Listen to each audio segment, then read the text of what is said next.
శాసనసభ గత సంవత్సరం కావచ్చు, ఈ సంవత్సరం కావచ్చు, రోజు రోజుకు దిగజారిపోతా ఉంది. మనం పక్క రాష్ట్రాల శాసనసభను చూసి నవ్వుకునే వాళ్ళం గతంలో, మన శాసనసభ ఎంత పద్ధతిగా నడుస్తుంది అని చెప్పి. కానీ వాళ్ళ ప్రతిపక్షం గొంతు నొక్కుతూ అధికార పక్షం పూర్తి స్థాయిలో దాడి చేస్తూ ఒక నిరంకుశమైన పద్ధతుల్లో సభను నడిపించడానికి ప్రయత్నం చేస్తా ఉంది. ఇవాళ ముఖ్యమంత్రి గత చరిత్రలో ఎక్కడ కూడా, భారతదేశ చరిత్రలో ఏ శాసనసభలో ఏ ముఖ్యమంత్రులు మాట్లాడినటువంటి అసభ్యమైన పదజాలాన్ని ఉపయోగిస్తుంటే కూడా స్పీకర్ గారు ఊరికనే మౌనంగా చూస్తుండిపోతా ఉన్నారు.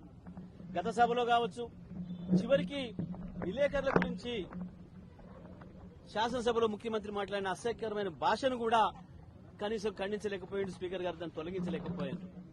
ముఖ్యమంత్రికి అంత దిగజారి మాట్లాడుతున్నాడు. ఇవాళ కూడా చివరికి ఎక్కడి దశకు వచ్చింది అంటే, స్పీకర్ గారు మా శాసనసభ్యులు, సీనియర్ శాసనసభ్యులు మాట్లాడితే కూడా మీరు ముఖ్యమంత్రిని విమర్శిస్తేనే మీకు అవకాశం ఇయ్యాను, మీకు మైక్ ఇయ్యను అని చెప్పే దగ్గరికి పోయింది. అంటే స్పీకర్ గారు సభ నడిపే విధానాన్నే మర్చిపోతున్నారు.